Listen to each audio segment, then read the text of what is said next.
हमारे साथ मौजूद हैं लंदन इसहाक डार साहब, साबिक वज़ीर ख़जाना है।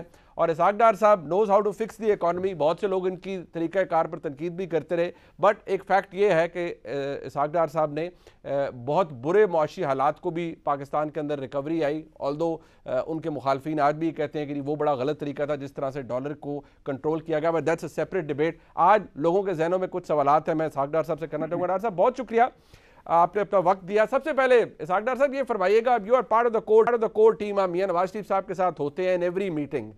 अब शहबाज साहब वहां तशरीफ ले गए, सबसे पहले तो ये फरमाइएगा उस मीटिंग के अंदर सेंटिमेंट क्या है? क्या मियां नवाज शरीफ साहब ये समझते हैं ज़ाती तौर पर, इंक्लूडिंग योर सेल्फ, कि ये इतना बड़ा सियासी बोझ है इन अनपॉपुलर फैसलों का जो कि शायद करने पड़ेंगे, लिहाजा इसको लेने की जरूरत नहीं है और फौरी इंतखाबात में चला जाए? क्या ये सेंटिमेंट है मियां नवाज शरीफ साहब का?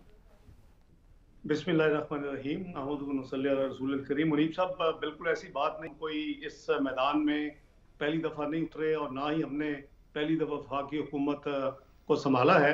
मियां नवाज शरीफ साहब की क़यादत में पाकिस्तान पर जब एटमी धमाके किए तो बदतरीन जो मुआशी पाबंदियाँ लगी, हमने उसको भी फेस किया और कामयाबी से फेस किया। पाकिस्तान में किसी चीज़ की कमी नहीं आई, कोई लाइनें नहीं लगी और 69 रुपीज़ से डॉलर 52 पे आया। आपको याद होगा, हिस्ट्री आपके पास है। 2013 में जब इलेक्शन होने से 6 महीने कबल ग्लोबली पाकिस्तान डिक्लेयर हो चुका था मैक्रो इकोनॉमिक अनस्टेबल कंट्री। तमाम पॉलिसी लोन्स बंद हो चुके थे, जिसकी आज बात हो रही है। और उस वक्त ये प्रेडिक्शन थी कि जो भी पॉलिटिकल पार्टी जीत के आएगी उसको 5 से 6-7 महीने में डिफॉल्ट डिक्लेयर करना पड़ेगा। It's not difficult to calculate कि अगर आपको इनफ्लो ना आ रही हो, पॉलिसी लोन ना आ रहे हो, तो फिर आप कितनी सस्टेन कर सकते हैं रिजर्व के बेसिस के ऊपर। तो ये 2 दफा तो हमने इसको भुगता हुआ है। तो ये कतन ये इस तरह का कोई सेंटीमेंट नहीं है कि जी ये बहुत ज्यादा गंभीर मसला है, क्योंकि पाकिस्तान की तारीख में बदतरीन इकोनॉमिक मैनेजमेंट का साल है जो अभी खत्म होगा अगले महीने।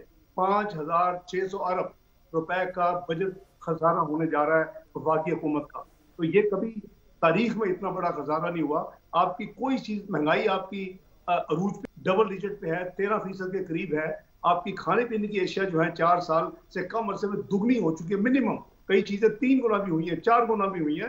तो बात यह जी, आपका जो पॉलिसी रेट है वो 12.25% है, लेकिन चूंकि मिसमैनेजमेंट है और हैंडलिंग प्रॉपर नहीं है, तो आपको जो ट्रेजरी बिल्स अभी ऑप्शन हुए हैं वो करीबन उसकी यील्ड 15% है। क्या हम अफोर्ड कर सकते हैं सारी चीजें? नहीं।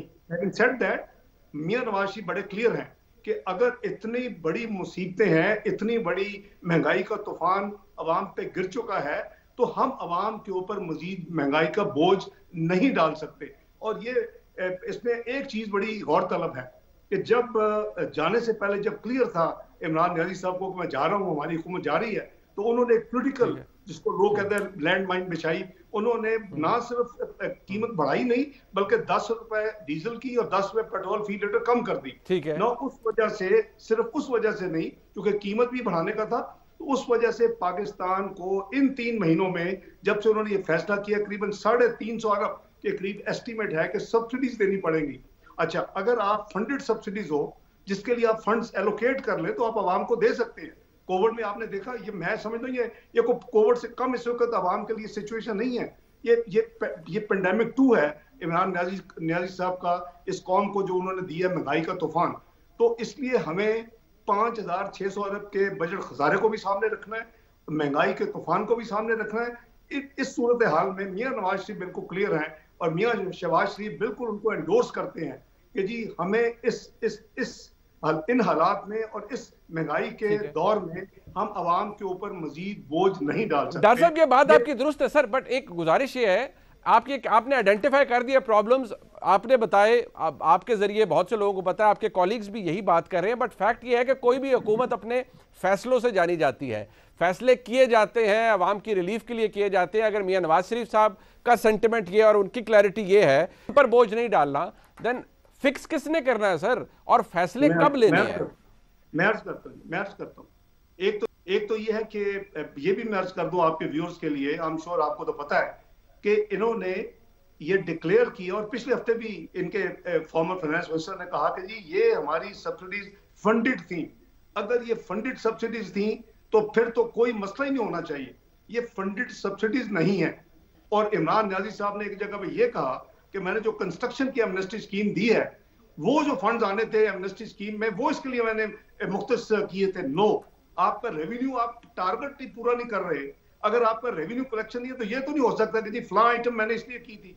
तो बात यह है कि फंडेड सब्सिडीज नहीं है, मसला सिर्फ इसी वजह से आ रहा है कि जी IMF को एंगेज करना है। तो हम इसको मैनेज कर रहे हैं, क्लैरिटी के साथ है। सबसे पहले अवाम पे बोझ डालना कि नहीं डालना, मैंने आपको मियां नवाज शरीफ के सेंटिमेंट बता दिए हैं, मैंने आपको प्राइम मिनिस्टर शहबाज शरीफ साहब के सेंटिमेंट बता दिए हैं, मैं आपको अलाइज को भी यानी कोट कर सकता हूँ। जो जितने हमारे पोलिटिकल अलाइज हैं वो भी इस हक में नहीं है कि इतनी बुरी इस वक्त जो अवाम की यानी तकलीफ की हालत है उसको उनको मजीद बोझ नहीं डालना। नाउ दैट मींस कि we have to manage it. ठीक है, बट डॉक्टर साहब गुजारिश है, असर कता कलामी होगी, लेकिन आपके इत्तेहादियों की तरफ से जो इंप्रेशन आ रहा है वो तो ये, अब जरदारी साहब का एक सेंटिमेंट और है, वो ये कहते हैं कि अभी इंतखाबी इस्लाहात हो जाएं, 3 महीने में हो जाएं, 4 महीने में हो जाए, तब इंतखाबात हो सकते हैं। बट सवाल ये है कि आपके इत्तेहादी अगर समेत आपकी जमात के आप लीड कर रहे हैं, अगर आप ये कहते हैं कि लोगों पर बोझ नहीं डालना और ये सारा बोझ ट्रांसफर भी नहीं कर सकती कोई सियासी हुकूमत, इसकी बड़ी हैवी पॉलिटिकल प्राइस भी होगी,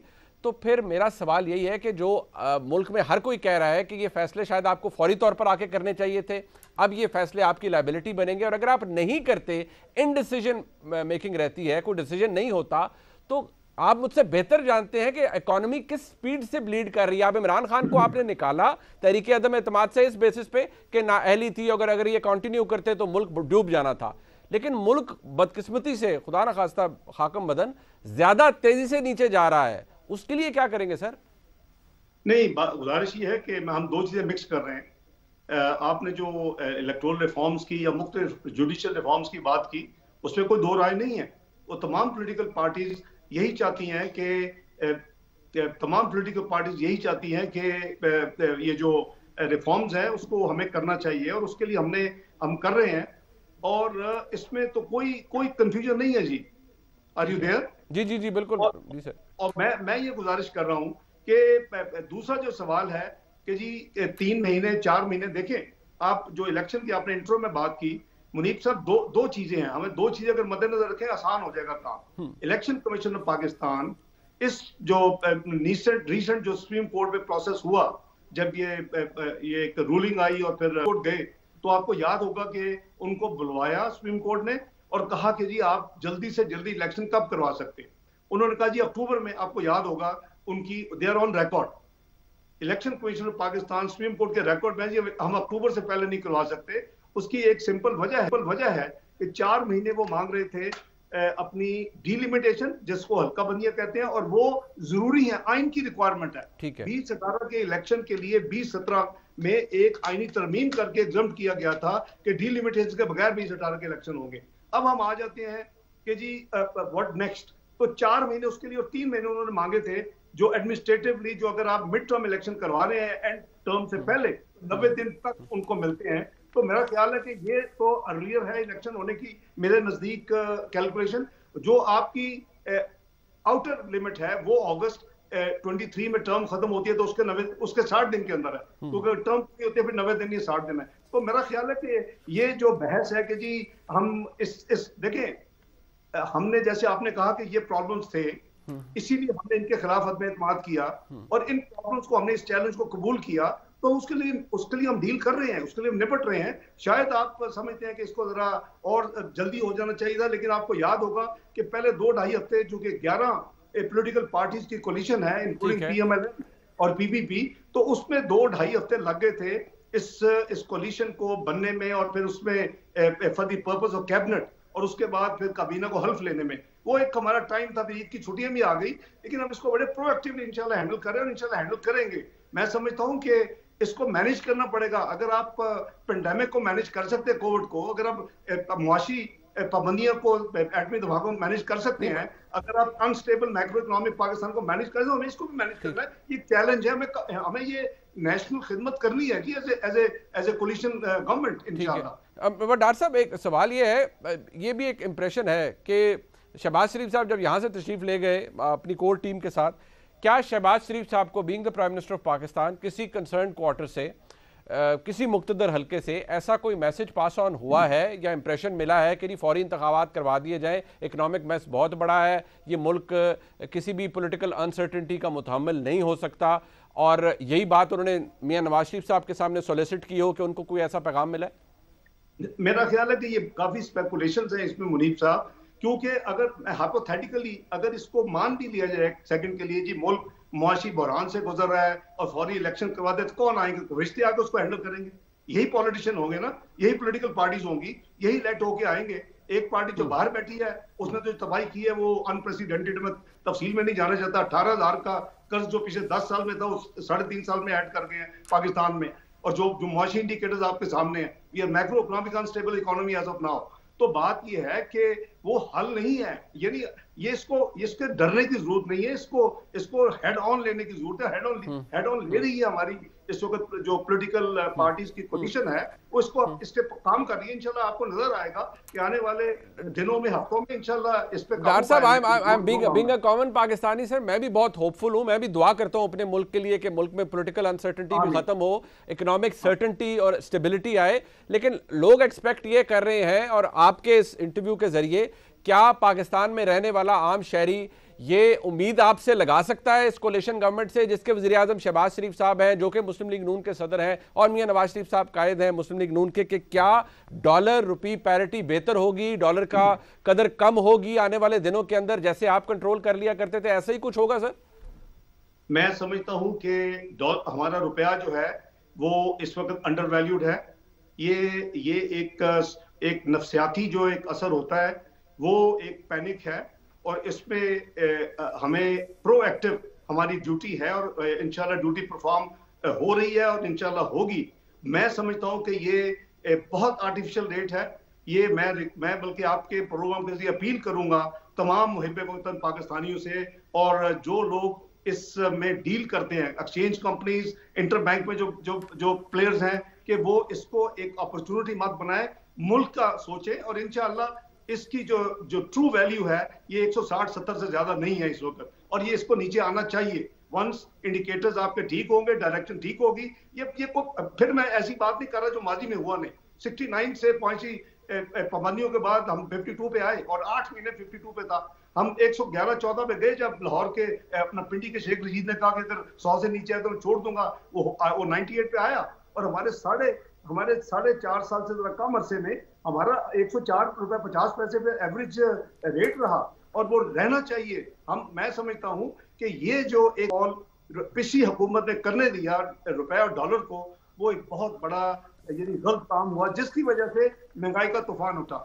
उसके नतीजे में उसको कंट्रोल करने के लिए आपकी मॉनेटरी पॉलिसी को ट्रिगर किया गया। 13.25% पे आपका इंटरेस्ट रेट चला गया, क्योंकि वापस उन्होंने जाने से पहले कोविड की वजह से 7% किया, वापस 12% पे जा चुका है। अच्छा, ये डॉक्टर साहब, ये सर ठीक है, आपने कहा ये मैनेजेबल है, लेकिन जो मुझे आपकी गुफ्तगू से इंप्रेशन मिल रहा है, जो बातें आपने फरमाई हैं और जो आपके कॉलीग्स हैं, उनमें से कुछ लोग खलबत जलवत के अंदर मुख्तलिफ बात कर रहे हैं। कुछ ये कहते हैं कि नहीं जी इसका सियासी कॉस्ट बहुत बड़ी है, इलेक्शन में चले जाना चाहिए। चले वो ऑफ द रिकॉर्ड है, पता नहीं पार्टी पॉलिसी है या नहीं, बट क्या मियां शहबाज शरीफ साहब मिल रहे हैं अपने इत्तेहादियों से? मुस्लिम लीग नून ने यह फैसला करके उठी है, मुस्लिम लीग नून लंदन से, कि अकेले फैसला नहीं करना, तमाम इत्तेहादियों को बिठाकर इसका सियासी बोझ जो है इन मुश्किल फैसलों का, ये हर इत्तेहादी पे डाला जाए।